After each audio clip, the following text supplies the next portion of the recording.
خوش آمدید. آپ سن رہے ہیں the podcast of book reviews. آج ہم محمد منتظر مہدی کی تحقیق کی روشنی میں ایک ایسی کتاب پر بات کر رہے ہیں جو نسلوں سے ہمارے ساتھ ہے، دا کمپلیٹ فیری ٹیلز. جی، یہ وہ کہانیاں ہیں جو ہم سب نے بچپن میں سنی ہیں، مگر ان کی گہرائی شاید وقت کے ساتھ زیادہ سمجھ آتی ہے۔ بالکل. اور آج ہم مہدی صاحب کے تجزیے کے ذریعے ان کہانیوں کے چھپے ہوئے معنی اور اسباق کو سمجھنے کی کوشش کریں گے. یہ مجموعہ جو ہے، اس میں brothers grim, ہانس Christian Anderson, Charles پروا جیسے بڑے نام شامل ہیں۔ یہ اصل میں تو لوک کہانیاں ہیں جو صدیوں سے چلتی آ رہی تھیں۔ ہاں، اور پھر ان مصنفین نے انہیں تحریری شکل دی.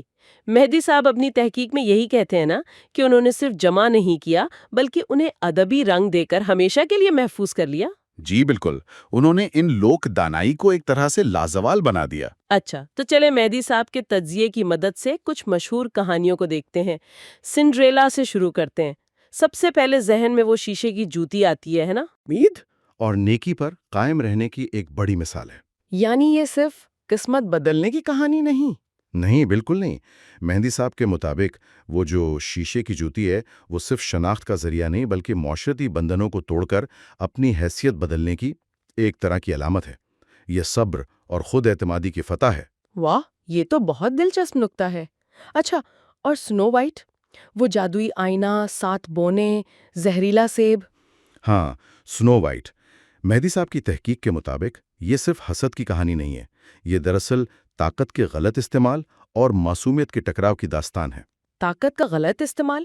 وہ ملکہ؟ جی، اور وہ جادوئی آئینہ مہدی صاحب کے تجزیے میں وہ معاشرے کے سطحی معیاروں کی علامت ہے، یعنی صرف ظاہری خوبصورتی کی اہمیت۔ اور 7 بونے؟ بیرونی خطروں پر فتح ہے، معصومیت بالآخر جیت جاتی ہے۔ زبردست. اچھا، اب ہینسل اور گریٹل کی بات کرتے ہیں. وہ بچے جو جنگل میں کھو جاتے ہیں اور پھر وہ کینڈی کا گھر. جی، ہینسل اور گریٹل، مہدی صاحب اس میں بچوں کی بہادری تو دیکھتے ہی ہیں، لیکن وہ یہ بھی بتاتے ہیں کہ یہ کہانی اس زمانے کی غربت اور زندہ رہنے کی جدوجہد کی عکاس بھی ہے۔ غربت کیسے؟ وہ جنگل میں بھٹکنا اور پھر وہ کینڈی کا گھر، یہ اصل میں زندگی کے خطرات اور ایسے پرکشش جال ہیں جو مالک ثابت ہو سکتے ہیں۔ اچھا، تو یہ صرف ایک ایڈونچر نہیں؟ نہیں، مہدی صاحب کے مطابق اس کا سبق یہ ہے کہ مشکل ترین حالات میں بھی عقل اور ہمت وہی آپ کو بچا سکتے ہیں۔ سمجھ آئی.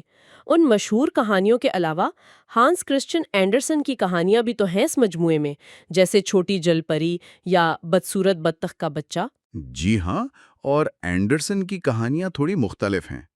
مہدی صاحب ان میں گہری نفسیاتی اور جذباتی پرتیں دیکھتے ہیں۔ جیسے چھوٹی جل پری میں اس میں وہ محبت کے لیے عظیم قربانی اور اس تلخ حقیقت کو بھی نمایاں کرتے ہیں کہ ہر خواہش پوری نہیں ہوتی، ایک طرح کی اداسی ہے اس میں۔ اور بدصورت بطخ کا بچہ؟ وہ تو کمال کی کہانی ہے۔ مہدی صاحب کے مطابق وہ سماجی دباؤ کے باوجود اپنی اصل شناخت پانے یعنی خود شناسی کے صبر آزما سفر کی بات کرتی ہے۔ وقت لگتا ہے مگر سچائی سامنے آ ہی جاتی ہے۔ یعنی یہ کہانیاں بظاہر سادہ ہیں مگر ان میں انسانی وجود کے بڑے سوالات چھپے ہیں۔ بالکل، مہدی صاحب کی تحقیق کا لب لباب یہی ہے کہ ان تمام کہانیوں میں مشترک صرف نیکی بدی کی جنگ نہیں ہے۔ تو پھر کیا ہے؟ ان میں محبت، قربانی، صبر، شناخت کی تلاش، سماجی ناانصافی، غربت، امید، یہ سب موضوعات ایک دوسرے میں گندے ہوئے ہیں۔ اور وہ جو جادوئی عناصر ہیں، پریاں، جادوگرنیاں؟ مہدی صاحب کی نظر میں وہ صرف تخیل کی اڑان نہیں ہیں، وہ انسانی نفسیات، ہمارے لاشعوری خوف اور خوابوں کی عکاسی کرتے ہیں۔ یہ تو واقعی گہری باتیں ہیں۔ اچھا، ان کہانیوں کا ہمارے ادب اور معاشرے پر کیا اثر رہا ہے؟ مہدی صاحب اس وراثت کو کیسے دیکھتے ہیں؟ مہدی صاحب کے مطابق ان کہانیوں نے نہ صرف بچوں کے ادب کی بنیاد رکھی بلکہ یہ عالمی ثقافت کا ایک اہم حصہ بن گئیں۔ جیسے ڈزنی نے انہیں بالکل نئی شکل دے دی۔ جی، ڈزنی نے انہیں مشہور تو کیا لیکن ان کی اصل روح، وہ بنیادی سبق، وہ پرانا ہی ہے۔ مہدی صاحب کہتے ہیں کہ یہ آج بھی تعلیم، نفسیات، فلم، تھیٹر، ہر جگہ زندہ ہیں، کیوں؟ آج بھی کیوں اتنی متعلقہ ہیں یہ؟ کیونکہ یہ بنیادی انسانی سچائیوں، بنیادی انسانی تجربات کو بیان کرتی ہیں۔ اور ان کا انداز، مہدی صاحب ان کے تحریری اسلوب کی بھی تعریف کرتے ہیں، سادہ، رواں، جادوئی، مگر علامتی گہرائی لیے ہوئے۔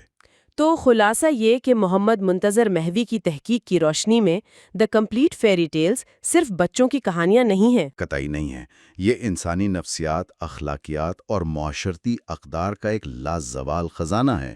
مہدی صاحب کے مطابق ہر کہانی ایک آئینے کی طرح ہے، جس میں ہم اپنی امیدیں، اپنے خوف، اپنی کمزوریاں سب کچھ دیکھ سکتے ہیں۔ اور شاید اسی لیے صدیاں گزرنے کے بعد بھی یہ کہانیاں ہمیں اپنی سی لگتی ہیں۔ بالکل، یہی ان کی لازوال مقبولیت کا راز ہے۔ واقعی یہ کہانیاں شاید اس لیے زندہ ہیں کیونکہ یہ ان بنیادی سوالات اور تجربات سے جڑی ہیں جو ہم سب کو انسان بناتے ہیں۔ چلتے چلتے سامعین کے لیے ایک سوال چھوڑ جاتے ہیں۔ آپ کی پسندیدہ پریوں کی کہانی محمد منتظر مہدی کے تجزیے کی روشنی میں کون سی گہری انسانی حقیقت کو ظاہر کرتی ہے؟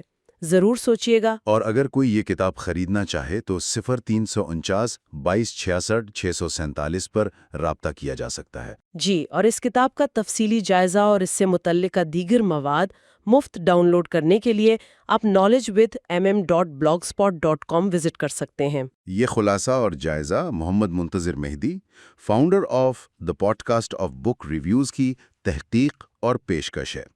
وہ سوشل میڈیا پلیٹ فارمز، خاص طور پر یوٹیوب پر درجنوں کتابوں کے دلچسپ معلوماتی اور علمی مواد شیئر کرتے ہیں۔